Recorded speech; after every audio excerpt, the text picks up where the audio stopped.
Welcome to Pavithra life style. நம்ம இன்னைக்கு இந்த வீடியோல கருப்பு கவுனி அரிசி வச்சு கஞ்சி எப்படி செய்யறதுன்னு தான் பார்க்க போறோம். வாங்க வீடியோக்குள்ள போய் எப்படி செய்யறதுன்னு பார்த்துடலாம்.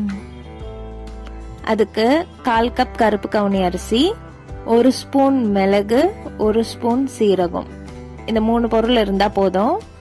நம்ம கருப்பு கவுனி அரிசி கஞ்சி செஞ்சிடலாம். இதை எல்லாத்தையும் இப்ப நம்ம மிக்ஸி ஜாருக்கு மாத்தி பவுடர் பண்ணி தனியா எடுத்து வச்சுக்கலாம்.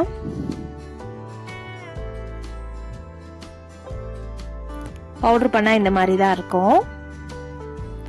இதை இப்ப நம்ம ஒரு பாத்திரத்துக்கு மாத்திட்டு இது கூட 7 to 8 glass of water add பண்ண போறோம். அந்த கிளாஸோட அளவு வந்து 150 ml இருக்கும். இது எல்லாத்தையும் லம்ப்ஸ் இல்லாம கரைச்சுக்கணும். இந்த கருப்பு கவுனி அரிசிக்கு நிறைய ஹெல்த் பெனிஃபிட்ஸ் இருக்கு. இது வந்து ஹார்ட் டிசீஸை ப்ரிவென்ட் பண்ணும். அதே மாதிரி டயபிட்டிஸ் பேஷண்ட்டுக்கு ரொம்ப நல்லது. வெயிட் லாஸ் ஜேர்னில இருக்கிறவங்க இதை நல்லா கன்சியூம் பண்ணலாம். இது சாப்பிடவும் நல்லாவே டேஸ்டா இருக்கும். கண்டிப்பா ட்ரை பண்ணி பாருங்க. இது வந்து முன்னாடி வந்து ராஜா காலத்துல எல்லாம் இந்த அரிசி தான் பயன்படுத்துவாங்க. இப்ப நம்ம அதை யாருமே சாப்பிட்றது கிடையாது. இந்த லைஃப் ஸ்டைலுக்கு அட்லீஸ்ட் நம்ம வீக்லி ஒன்ஸ் அது இந்த மாதிரி சாப்பிட்டோம்னா கொஞ்சம் ஹெல்த்தியா இருக்கும். எங்க வீட்டுல எப்பவுமே வீக்லி ஒன்ஸ் இந்த கஞ்சி காய்ப்பாங்க.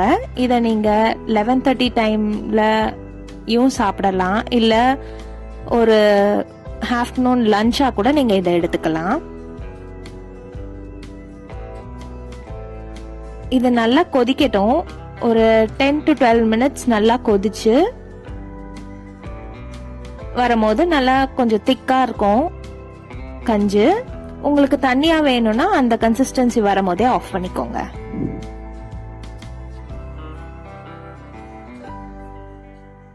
பாருங்க, இப்ப நல்லா கொதிச்சு கொஞ்சம் திக்காயிடுச்சு.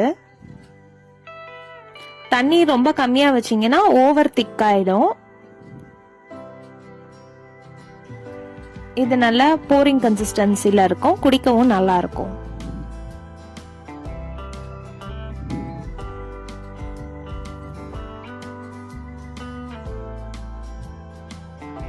பார்க்கவே கலர் எவ்வளவு சூப்பரா இருக்கு பாருங்க.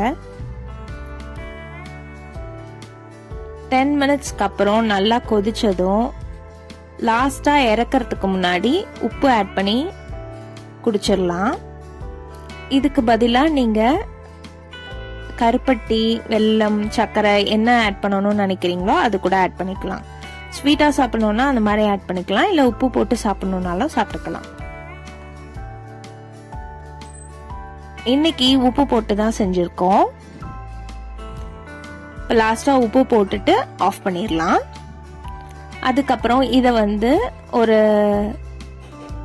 தேங்காய் துவையலோ அந்த மாதிரி ஏதாவது வச்சு சாப்பிட்டோம்னா டேஸ்ட் அல்டிமேட்டா இருக்கும். கண்டிப்பா ட்ரை பண்ணி பார்த்துட்டு எப்படி இருந்ததுன்னு கமெண்ட்ல சொல்லுங்க. நெக்ஸ்ட் ஒரு வீடியோல உங்களை பார்க்குறேன். By by. தேங்க்ஸ் ஃபார் வாட்சிங்.